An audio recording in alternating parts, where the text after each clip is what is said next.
తమిళనాడులోని కరూర్ కన్నీరు పెడుతోంది. రాజకీయ నాయకుడిగా మారిన అభిమాని హీరోని చూడ్డానికి జనం పోటెత్తడంతో చోటు చేసుకున్న తీవ్రమైన విషాదం కలిచివేస్తోంది. కార్నర్ మీటింగ్ కాస్త మృత్యు క్షేత్రంగా అక్కడ మారిపోయింది. 40 కుటుంబాల్లో తీరని వేదన మిగిల్చిందని చెప్పాలి. తమిళనాడులోనే కాదు, యావత్ దేశంలోనూ ఇది విషాదాన్ని నింపింది. అయితే అటు స్పాట్ లో ఎంక్వైరీ జరుగుతోంది, ఇటు విషాదంపై టీవీకే అనుమానాలు వ్యక్తం చేస్తోంది. ఆ అనుమానాల్ని ప్రభుత్వం, పోలీస్ వర్గాలు ఖండిస్తున్నాయి. అప్డేట్స్ ఏంటో ఇప్పుడు బ్రేకింగ్ లో చూద్దాం. తొక్కిసలాట ఘటనపై తమిళనాడు పోలీసులు వివరణిచ్చారు. సభకు అంచనాలకు మించి జనం వచ్చారు అంటున్నారు పోలీసులు. వేదికని మార్చమని టీవీకే పార్టీకి ముందే సూచించామని చెబుతున్నారు. రాళ్లు రువ్విన ఘటనలేవి జరగలేదు అంటున్నారు పోలీసులు. టీవీకే విజ్ఞప్తి మేరకే ఆ వేదికకు అనుమతి ఇచ్చామంటున్నారు పోలీసులు. సభకు తగినంత మంది సిబ్బందిని కూడా ఇచ్చాం, 500 మందిని పంపించాం. టీవీకే ఆరోపణలు పూర్తిగా అవాస్తవం అంటున్నారు తమిళనాడు పోలీసులు. ఇక టీవీకే చేస్తున్న పవర్ కట్ ఆరోపణలపైన కూడా ఇరు వర్గాల మధ్య వాదోపవాదనలు జరుగుతున్నాయి. ఆ అప్డేట్స్ ఏంటో కూడా ట్రాక్ చేద్దాం. టీవీకే సభలో పవర్ కట్ అంశంపై ప్రభుత్వం వివరణిచ్చింది. విజయ్ సభలో చెట్లు, ట్రాన్స్ఫార్మర్లపైకి జనం ఎక్కడం వల్లే అరగంట పాటు పవర్ కట్ చేశాం అని చెప్తోంది ప్రభుత్వం. విజయ్ సభకొచ్చిన తరువాత అరగంట పాటు పవర్ లేదని, కరెంట్ కట్ చేయడంతోనే ఈ తొక్కిసలాట జరిగింది అంటున్నారు టీవీకే వర్గాలు. టీవీకే ఆరోపణల్ని తోసిపుచ్చింది తమిళనాడు సర్కార్. ఇక కరూర్ తొక్కిసలాటలో ఇప్పటి వరకు 40 మంది మృత్యువాత పడినట్లు తెలుస్తోంది. ఇక 95 మందికి పైగా వివిధ ఆసుపత్రుల్లో చికిత్స పొందుతున్నారు. కరూర్లోని ఆసుపత్రుల దగ్గర హృదయ విదారక దృశ్యాలు కనిపిస్తున్నాయి. మా ప్రతినిధి మురళి సిద్ధంగా ఉన్నారు. ఆసుపత్రుల దగ్గర సిచ్యువేషన్ ఏ విధంగా ఉంది వివరించడానికి. మురళి, ప్రస్తుతం ఇంకా 95 మందికి పైగా ఆసుపత్రిలో చికిత్స పొందుతున్నట్లుగా తెలుస్తోంది. అలాగే ఇంకా మృతుల సంఖ్య కూడా పెరిగే అవకాశం ఉంది అంటున్నారు. అక్కడ లేటెస్ట్ సిచ్యువేషన్ ఏంటి? ఎంతమంది పరిస్థితి విషమంగా ఉంది అని అనుకోవచ్చు?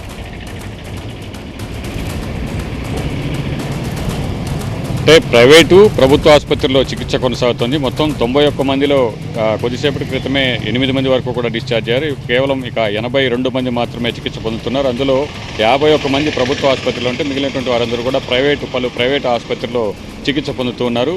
సో వారిలో కూడా కొంతమంది కాసేపట్లోనే కొంతమందిని కూడా డిశ్చార్జ్ చేసేటువంటి అవకాశం ఉంది. అయితే ఈ 82 మందిలో 11 మంది పరిస్థితి అత్యంత విషమంగా ఉన్నట్టు వైద్యులు చెబుతున్నారు. వీళ్ళందరూ కూడా ఐసీయూలో ఉంచి చికిత్స అందిస్తూ ఉన్నారు. సో వారికి సంబంధించిన అప్డేట్ కూడా కాసేపట్లోనే వచ్చేటువంటి అవకాశం ఉంది. ఇక ఇప్పటి వరకు కూడా ఈ ఘటనపై ప్రభుత్వం చర్యలైతే మొదలు పెట్టలేదు, కేవలం విచారణకు మాత్రమే ఆదేశించింది. విచారణ కూడా మొదలైంది. కానీ ఉదయం నుంచే టీవీకే శ్రేణులు అనుమానాలు వ్యక్తం చేస్తున్నారు. కోర్టును ఆశ్రయించారు, కావాలనే కొంతమంది కుట్ర చేశారు. సో ఈ వాస్తవాలు బయటపడాలంటే సిబిఐ విచారణ జరిపించాలని వారు డిమాండ్ చేస్తున్నటువంటి పరిస్థితి చూస్తున్నాం.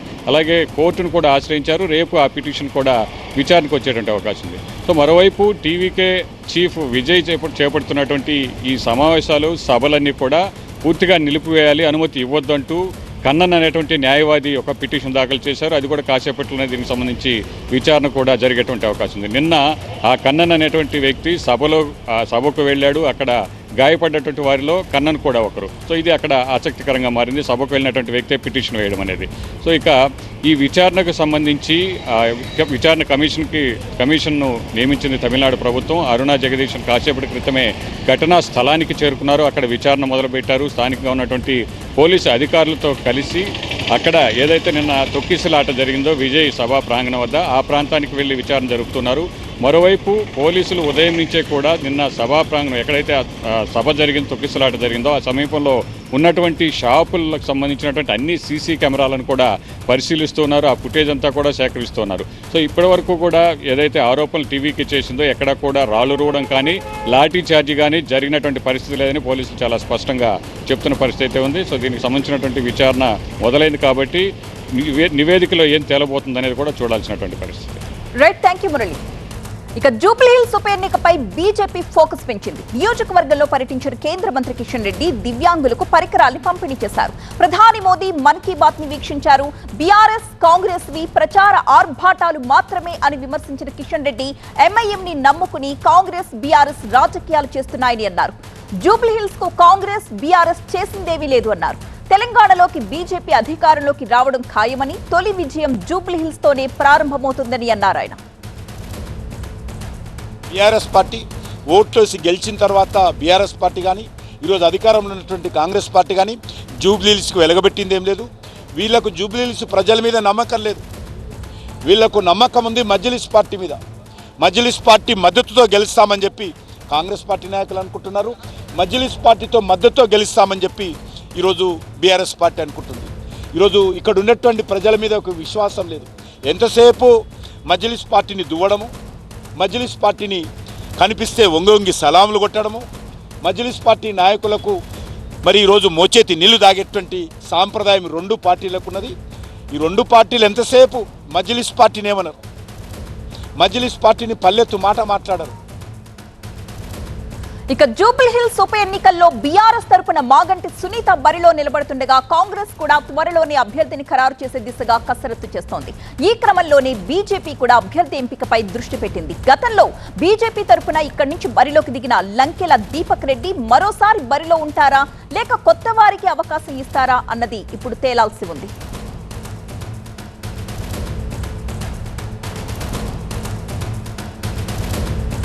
మా ప్రతినిధి విద్యాసాగర్ సిద్ధంగా ఉన్నారు. విద్యాసాగర్, ఏ పార్టీకి ఆ పార్టీ ధీమా వ్యక్తం చేస్తున్నాయి, గెలుపు మాదే అంటున్నాయి. ఎవరి బలాబలాలేంటి, అభ్యర్థులు ఎవరు? జూబ్లీహిల్స్ ఉప ఎన్నిక మీద 3 ప్రధాన పార్టీలు కూడా పెద్ద ఎత్తున ప్రచార పర్వానికి తెరతీశాయి. ముఖ్యంగా ఇప్పటికే బీఆర్ఎస్ అభ్యర్థిని ప్రకటించి ముందస్తు ప్రచారాన్ని స్టార్ట్ చేయగా ఇప్పటికే బూత్ లెవెల్ మీటింగులతోటి జాతీయ పార్టీలైనటువంటి కాంగ్రెస్, బీజేపీ కూడా తమ ప్రచారాన్ని చాప కింద నీరులా కొనసాగిస్తున్న పరిస్థితి కనిపిస్తుంది. ముఖ్యంగా బీఆర్ఎస్ నుంచి ఇప్పటికే అభ్యర్థిగా దివంగత నేత మాగంటి గోపీనాథ్ భార్య మాగంటి సునీతను ప్రకటించగా ఇక జాతీయ పార్టీలైనటువంటి కాంగ్రెస్, బీజేపీ నుంచి ఎవరు బరిలోకి దిగబోతారన్నది కొంత ఇంకా సస్పెన్స్ కొనసాగుతున్న నేపథ్యంలో అధికార కాంగ్రెస్ నుంచి ఇప్పటికే నవీన్ యాదవ్, అదేవిధంగా బొంతు రామ్మోహన్, అంజన్ కుమార్ యాదవ్ లాంటి కీలక నేతల పేర్లు రేసులో వినిపిస్తున్నాయి. వారిలో కాంగ్రెస్ రాష్ట్ర నాయకత్వం ఎవరి పేరును అధిష్టానానికి పంపుతుంది, అధిష్టానం ఎవరిని ఫైనల్ చేస్తుందో వేచి చూడాల్సిన పరిస్థితి కనిపిస్తుంది. ఇక ముఖ్యంగా బీజేపీకి సంబంధించి గతంలో బరిలో నిలిచినటువంటి లంకల దీపక్ రెడ్డి పేరే ప్రధానంగా వినిపిస్తుంది. ఎందుకంటే గతంలో పార్టీ తరఫున పోటీ చేసి ఓడిపోయిన వ్యక్తికి మరొకసారి అవకాశం ఇవ్వాలంటూ కూడా స్థానిక నేతలు డిమాండ్ చేస్తున్నారు. అందులోనూ కేంద్ర మంత్రి కిషన్ రెడ్డి సికింద్రాబాద్ పార్లమెంటు పరిధిలో వస్తున్నటువంటి జూబ్లీహిల్స్ కాబట్టి ఆయన అనుచరుడిగా ఉన్నటువంటి లంకల దీపక్ రెడ్డిని ఆ సీటు వరించేటువంటి అవకాశం ఉందన్నటువంటి ప్రచారం బలంగా సాగుతుంది. ఇక ఆయనతో పాటు ఈసారి కూడా తమకు కూడా అవకాశం ఇవ్వాలంటూ కొంతమంది మహిళా నేతలు కూడా మహిళా కేటగిరీ విభాగంలో సీటును ఆశిస్తున్న వారి లిస్టులో ఉన్నారు. ఇప్పటికే రాష్ట్ర నాయకత్వం ముందు వారి వినతులను పెట్టిన కూడా మనకి సమాచారం అవుతుంది. ముఖ్యంగా జూడూరు కీర్తిరెడ్డి, అదేవిధంగా వీరపనేని పద్మ, ఆకుల విజయ్ ఈ ముగ్గురు కూడా జూబ్లీహిల్స్ నుంచి పోటీ చేసే అవకాశం ఇస్తే కనుక తమ సత్తా చాటుతామంటూ కూడా రాష్ట్ర నాయకత్వానికి అదేవిధంగా పెద్దలకు ఇప్పటికే పెద్ద ఎత్తున విన్నపాలు చేస్తున్న పరిస్థితి కనిపిస్తుంది. ఈ 3 పార్టీల నుంచి ఎవరు బరిలో దిగుతారన్నది వేచి చూడాల్సిన పరిస్థితి నెలకొంది. షెడ్యూల్ వచ్చిన తర్వాతే బీజేపీ అభ్యర్థన ప్రకటన ఉంటుందంటూ కూడా ఈరోజు కిషన్ రెడ్డి హింట్ ఇచ్చినట్టుగా మనం భావించవచ్చు. Right, thank you Vidyasagar. ఇక ఎగువ రాష్ట్రాలతో పాటు ఏపీ, తెలంగాణలోని పలు జిల్లాల్లో కురుస్తున్న భారీ వర్షాలతో గోదావరి, కృష్ణా నదులకు వరద పోటెత్తుతోంది. దీంతో గోదావరి, కృష్ణా నదులు ఉధృతంగా ప్రవహిస్తున్నాయి. ప్రధానంగా భద్రాచలం దగ్గర గోదావరి నీటి మట్టం 43 అడుగులకు చేరుకోవడంతో మొదటి ప్రమాద హెచ్చరిక జారీ అయింది. ఇక తూర్పుగోదావరి జిల్లా ధవళేశ్వరం బ్యారేజ్ దగ్గర కూడా గోదావరి వరద ప్రవాహం అంతకంతకు పెరుగుతూ పోతోంది. దీంతో మొదటి ప్రమాద హెచ్చరిక కొనసాగుతోంది. ఇక ఏలూరు జిల్లాలోని కుక్కునూరు, వేలేరుపాడు మండలాల్లో గోదావరి వరద బీభత్సం అలాగే కొనసాగుతోంది. ఎగువ నుంచి పోటెత్తుతున్న వరదతో కల్వర్ట్లు, వంతెనలు నీట మునిగాయి. మొత్తం 30 లంక గ్రామాలకు రాకపోకలు పూర్తిగా బంద్ అయిపోయాయి. అంబేద్కర్ కోనసీమ జిల్లాలో గోదావరి ఉపనదులు ఉధృతంగా ప్రవహిస్తూ ఉండడంతో లంక గ్రామాల్లోకి వరద నీరొచ్చి చేరి ప్రజలు ఇబ్బందులు పడుతున్నారు. ఇటు విజయవాడలోని ప్రకాశం బ్యారేజ్ కి కూడా వరద భారీగా పెరుగుతోంది. ఎగువ నుంచి వస్తున్న వరదతో ప్రకాశం బ్యారేజ్ దగ్గర 2వ ప్రమాద హెచ్చరిక జారీ అయింది. ఇక గోదావరి, కృష్ణా నదుల్లో ప్రవాహం భారీగా పెరగడంతో లంక గ్రామాలకు వరద పోటెత్తుతోంది. కృష్ణా నది పరివాహకంలో ఉన్న లంక గ్రామాలకు రాకపోకలు స్తంభించాయి. ఆయా లంక గ్రామాల్లోని ప్రజల్ని అధికారులు అప్రమత్తం చేశారు. నాగాయ లంక నుంచి లంక గ్రామాల ప్రజలను తరలించడానికి 5 బోట్లను తెప్పించారు. లంక గ్రామాల ప్రజలను సురక్షిత ప్రాంతాలకు తరలించడానికి ఏర్పాట్లు చేస్తున్నారు. మా ప్రతినిధి శివకుమార్ సిద్ధంగా ఉన్నారు. శివకుమార్, ఈ లంక గ్రామాల ప్రజలందరినీ కూడా ఎక్కడెక్కడ పునరావాస కేంద్రాలను ఏర్పాటు చేశారు? వారి కోసం ఎలాంటి సహాయక కార్యక్రమాలు కొనసాగుతున్నాయి? గత కొద్ది రోజులుగా 2 తెలుగు రాష్ట్రాల్లో కురుస్తున్నటువంటి భారీ వర్షాల కారణంగా నదులకైతే ఉధృతంగా వరద ప్రవాహం పోటెత్తింది. దీంతో లోతట్టు ప్రాంతాల్లో ఉండేటువంటి ప్రజలనైతే సురక్షిత ప్రాంతాలకు తరలిస్తూ ఉన్నారు అధికారులు. ఇటు ఎగువ నుంచి గనక ఇటు మహారాష్ట్ర తెలంగాణ నుంచి గనక మనం చూసుకున్నట్లయితే కనుక వర్షాల కారణంగా అయితే భారీగా కృష్ణానదికి అయితే వరద ప్రవాహం పోటెత్తింది. దీంతో మొత్తం ప్రకాశం బ్యారేజ్కు ఈ వరద పోటెత్తడంతో ప్రస్తుతం బ్యారేజ్ వద్ద ఉన్నటువంటి 70 గేట్లను ఎత్తి దిగువకు సముద్రంలోకి నీటిని విడుదల చేస్తూ ఉన్నారు. ప్రస్తుతం మనం బ్యారేజ్కు ఉన్నటువంటి గేట్లను పూర్తిగా ఎత్తేయడంతో వచ్చిన వాటర్ మొత్తం కూడా దిగువకు వెళ్తూ ఉంది. ప్రస్తుతం దీంతో ఇక్కడ ప్రకాశం బ్యారేజ్ వద్ద జలకళ సంతరించుకున్నటువంటి పరిస్థితి కూడా కనపడుతుంది. ఎగువ నుంచి ఇప్పటి వరకు అయితే 6,43,000 క్యూసెక్ల నీరైతే వస్తున్నట్లుగా ఇరిగేషన్ అధికారులు చెప్తూ ఉన్నారు. వచ్చినటువంటి వరద ప్రవాహాన్ని దిగువకు విడుదల చేస్తూ ఉన్నారు. ఈ నేపథ్యంలో దిగువ ప్రాంతాల్లో ఉండేటువంటి ప్రజలు కూడా అప్రమత్తంగా ఉండాలని ఇప్పటికే అధికారులు హెచ్చరికలు జారీ చేసి ఒక కమాండ్ కంట్రోల్ రూమ్ కూడా ఏర్పాటు చేయడం జరిగింది. ఎక్కడైతే కొంత కరకట్ట ప్రాంతాల్లో ఎక్కడైతే బలహీనంగా ఉన్నటువంటి కరకట్టలు ఎక్కడైతే ఉన్నాయో వాటి మీద కూడా చర్యలు తీసుకునే విధంగా అధికారులు అన్ని ఏర్పాట్లు చేపట్టారు. మరోవైపు స్టేట్ ఎస్డిఆర్ఎఫ్ టీమును కూడా రంగంలోకి దింపినటువంటి పరిస్థితి కనపడుతుంది. ప్రస్తుతం ప్రకాశం బ్యారేజ్ వద్ద నీటి మట్టాన్ని కూడా చూస్తే 15.8 అడుగుల నీటి మట్టం కూడా కొనసాగుతుంది. ప్రస్తుతం ప్రకాశం బ్యారేజ్కి వస్తున్నటువంటి వరద ప్రవాహం నేపథ్యంలో ఇక్కడ జలకళ సంతరించుకుంది. కొంత ఓవర్ఫ్లో అవుతుందన్నట్టు కూడా మనం చెప్పుకోవచ్చు. మరోవైపు సీఎం చంద్రబాబు కూడా ఎగువ నుంచి వస్తున్నటువంటి వరద ప్రవాహం నేపథ్యంలో ఈ ప్రకాశం బ్యారేజీ వద్ద పరిస్థితిని ఎప్పటికప్పటికి కూడా అధికారులను వివరాలు అడిగి తెలుసుకుంటున్నటువంటి పరిస్థితి కనపడుతుంది. మరోవైపు భవానీ ఐలాండ్ను కూడా ఇప్పుడు ఉన్నటువంటి వరద ప్రవాహం చుట్టుముట్టినటువంటి పరిస్థితి. దీంతో అధికారులు ఆ ప్రాంతంలోకి పర్యాటకులు ఎవరిని కూడా అలౌ చేయడం లేదు. బోటింగ్ను కూడా పూర్తిగా నిలిపివేసినటువంటి పరిస్థితి. మరోవైపు ఇంద్రకీలాద్రికి ఉత్సవాలు జరుగుతున్న నేపథ్యంలో పెద్ద సంఖ్యలో భక్తులు వస్తూ ఉన్నారు. వారు నది స్నానాలు ఆచరించకుండా వాళ్ళు జల్లుల ద్వారా స్నానాలు చేసే విధంగా కూడా ఇక్కడ ఏర్పాట్లు చేసినటువంటి పరిస్థితులు కనపడుతున్నాయి. ఇటు దిగువ ప్రాంతానికి వెళ్తే ఇటు గుంటూరు జిల్లా వైపు కరకట్ట కొంత బలహీనంగా ఉన్న నేపథ్యంలో అధికారులు వాటికి కావాల్సినటువంటి అన్ని చర్యలు చేపడుతున్నారు. ఎక్కడ కూడా ఎలాంటి అసౌకర్యం కలగకుండా ఎక్కడ నష్టం జరగకుండా అయితే అధికారులు చర్యలు తీసుకుంటున్నటువంటి పరిస్థితి అయితే ఇక్కడ కనపడుతుంది. ఇంకా ప్రస్తుతం ఇప్పుడున్నటువంటి వరద ప్రవాహానికి ఇంకా ఈరోజు రాత్రికి ఇంకా పెరిగే అవకాశాలు ఉన్నట్లుగా అధికారులు అంచనా వేస్తూ ఉన్నారు. వచ్చినటువంటి వరద ప్రవాహం మొత్తం కూడా ప్రస్తుతం దిగువకు విడుదల చేస్తూ ఉన్నారు. ఇటు కెనాల్స్ కూడా వరద నీటిని దిగువకు విడుదల చేస్తున్నటువంటి పరిస్థితులు అయితే ఇక్కడ కనపడుతూ ఉన్నాయి. Thanks for the updates. ఇక బాసర వెళదాం. జ్ఞాన సరస్వతి కొలువైన బాసరలో కూడా వరద పరిస్థితి ఇలాగే కనిపిస్తోంది. గోదావరి వరద కారణంగా శరన్నవరాత్రి ఉత్సవాలకు ప్రతిబంధకంగా మారినట్లుగా కనిపిస్తోంది. ఎగువ ప్రాంతాల్లో కురిసిన వర్షాలకు బాసర క్షేత్రంలో చాలా భాగం జలమయమై కనిపిస్తోంది. పలు కాటేజీల్లోకి వరద నీరు ప్రవేశించింది. ఆర్య వైశ్య సత్రం జల దిగ్బంధంలో చిక్కుకుంది. సత్రంలో ఉన్న భక్తులు సిబ్బందిని బయటకు తీసుకురావడానికి అధికారులు ప్రయత్నాలు చేస్తూ ఉన్నారు. వరద నీరు బాసర ఆలయ వీధులకు మరో 100 అడుగుల దూరంలోనే ఉంది. క్రమేపీ ఆ వరద నీరు పెరుగుతూ వస్తోంది. వరద నీరంతా ఒడ్డున ఉన్న గంగామాత విగ్రహాన్ని తాకింది. వరద తాకిడి పెరుగుతూ ఉండడంతో భక్తులు పుణ్యస్నానాలకు రాకుండా బ్యారికేడ్స్ ని కూడా అక్కడ ఏర్పాటు చేసిన పరిస్థితి. ముందస్తుగా రూమ్లు బుక్ చేసుకున్న వారందరికీ కూడా లాడ్జిల నిర్వాహకులు ఆ డబ్బుల్ని రిటర్న్ చేసేస్తున్నారు. ఇక రేపు అమ్మవారి పుట్టినరోజు మూలా నక్షత్రం కావడంతో మరోవైపు భక్తులు కూడా బాసరకు భారీగా పోటెత్తబోతున్నారు. తమ పిల్లలకి అక్షరాభ్యాసం చేయించడానికి దేశం నలుమూలల నుంచి వేలాదిగా భక్తులు తరలి రాబోతున్నారు. అమ్మవారి జన్మ నక్షత్రం సందర్భంగా ఆలయంలో ప్రత్యేక పూజలు నిర్వహించనున్నారు అర్చకులు. అయితే భారీ వర్షాలు వరదలతో బాసరలో వరద తాకిడి తీవ్రంగా ఉండడంతో అధికారులు కూడా ఎప్పటికప్పుడు అలర్ట్ గా ఉన్నారు. బాసరకొచ్చే భక్తులకు సౌకర్యాల కల్పన, భద్రతపై చర్యలు ప్రారంభించారు.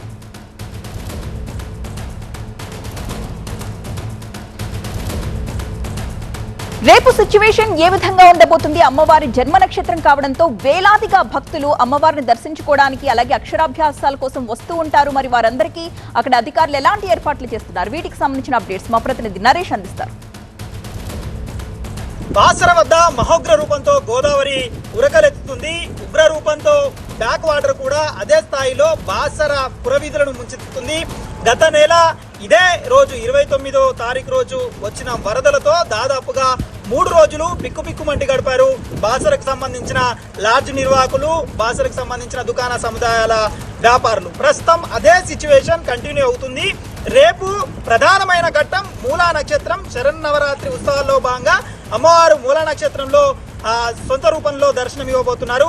మూలా నక్షత్రం అమ్మవారి జన్మ నక్షత్రం కావడంతో బాసర జ్ఞాన సరస్వతి అమ్మవారిని దర్శించుకునేందుకు పెద్ద సంఖ్యలో భక్తులు రాబోతున్నారు. ఇటు మహారాష్ట్ర, కర్ణాటక, అటు ఆంధ్రప్రదేశ్, ఇటు తెలంగాణ జిల్లాల నుంచి కూడా పెద్ద ఎత్తున భక్తులు వస్తున్నారు. ప్రస్తుతము బాసర వద్ద ఉగ్ర గోదావరి ఉరకళ్ళు ఎత్తడంతో పుష్కర ఘాట్లు పూర్తిగా నీట మునిగిపోయాయి. దాంతో పాటుగా ఈ పురవీధులను కూడా బాసరకు సంబంధించిన గోదావరి బ్యాక్ వాటర్ ముంచెత్తుతుంది. ఈ కారణంగా దాదాపుగా 6 లాడ్జీలు ఇప్పటికే నీట మునిగిన పరిస్థితి కనిపిస్తుంది. ఆలయ ప్రధాన మార్గంలో ఉన్న మెట్ల వరకు కూడా వరద నీరు వచ్చి చేరే అవకాశం ఉన్నట్టుగా తెలుస్తుంది. మరట్వాడకు సంబంధించిన విదర్భ, గైక్వాడు, విష్ణుపురికి సంబంధించిన ప్రాజెక్టుల గేట్లు ఎత్తడంతో దాదాపు 6 లక్షల క్యూసెక్ల వరద నీరు దిగువకు వస్తుంది. బాసర గోదావరి వద్ద ఉగ్ర రూపంలో బాసర గోదావరి పరవలు తొక్కుతున్న పరిస్థితి కనిపిస్తుంది. రైల్వే బ్రిడ్జికు కూడా ఆనుకొని వరద ఉధృతి కంటిన్యూ అవుతుంది. పుష్కర ఘాట్లు ఇప్పటికే మునిగిపోయాయి.